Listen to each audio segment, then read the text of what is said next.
We could soon see open window dining along Main Street in Hyannis. A new exhibit will bring a Kennedy family home to the JFK Hyannis Museum.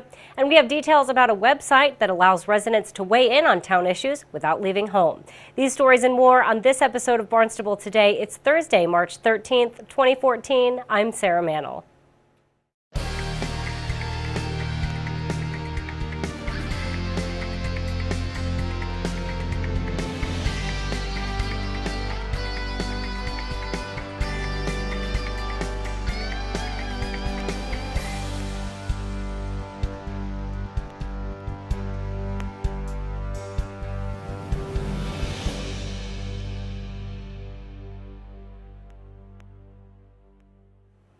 We could soon see open window dining along Main Street in Hyannis. The Board of Health discussed that topic at length at their meeting Tuesday night. Elizabeth Werfbane of the Hyannis Main Street Business Improvement District asked the board to consider approvals. What I'm requesting is for us to look at or analyze the idea of having open air dining. So right now we have outdoor dining, but the idea that an establishment can open their window or door, like for instance, what Tom mentioned that you can see in the North End, but you can also see it in Edgartown, in Falmouth, Newport. There are a lot of places that, you know, we go to and we see that there's, it's not necessarily as strict as what you stated as your local requirements.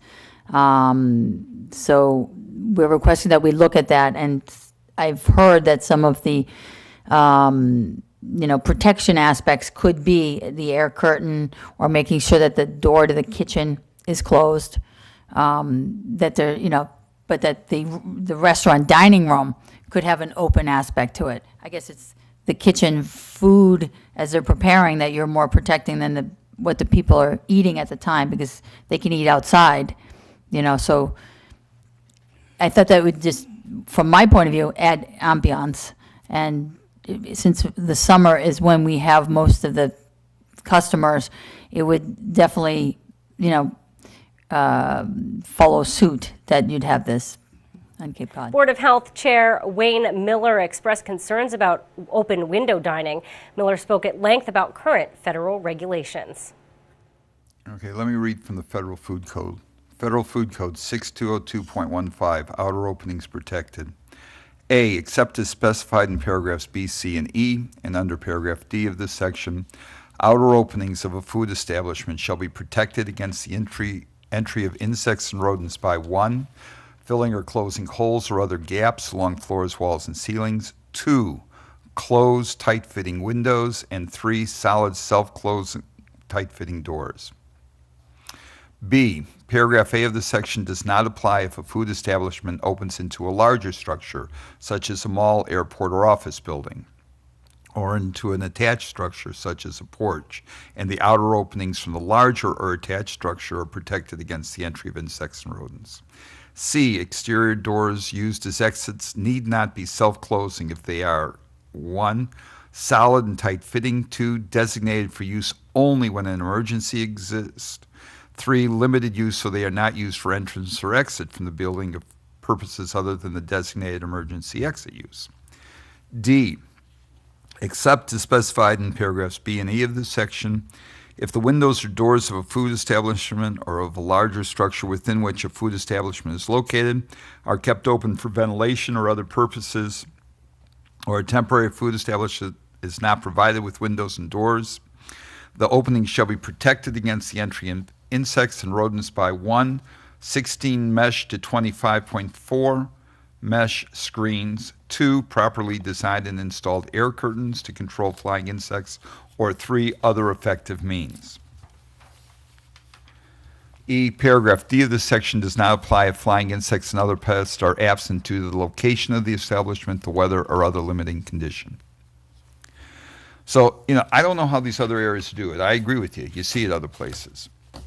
But they're in violation of the Federal Food Code. And my understanding is that we cannot make our regulations less stringent than the Federal Food Code. We can make them more stringent, we can't make them less stringent. We are more stringent currently because we require both screens and air curtains. But we have in fact allowed variances for one or the other, and I think we're still willing to do that. And in discussion with individual restaurant owners, what we've talked about is that federal food code, state food code recognizes the need to have multiple layers of protection between the environment and food storage, food preparation areas. After much discussion, Miller said the board would consider applications from restaurants on a case-by-case basis. In general, we're willing to look at things on a case-by-case basis and work with them on it. But the overriding concern, I think Paul will agree with this, is protection of the population. And within that, our guiding principle is going to be this 2 layers of protection. Right. And I think if you go back to federal code, again, too, wherever they talk about variations from any of the procedures, they talk about the need for a very, very specific HACCP program to make sure that whatever is being proposed is as good as the standard. Mm-hmm. So, I mean, again, I think we're willing to listen to things and see if there's a protection level that's. Yeah. Well, and I have the number of the person I spoke with in Boston, if that helps, because so that it'd be easy to look at something, another best practice, and see what they wrote, and see if that's something I hadn't thought of, or I mean, that's a thought. Werfbane will not now report back to area restaurant owners. The way in which private road repairs are funded could be changing. The Town Council Roads Committee has been meeting and discussing this often contentious issue. They've asked the town attorney to draft legislation that would allow public funds to be used to pay for private road repairs if town officials determine it's appropriate. The Roads Committee will meet again and review the draft on March 24th.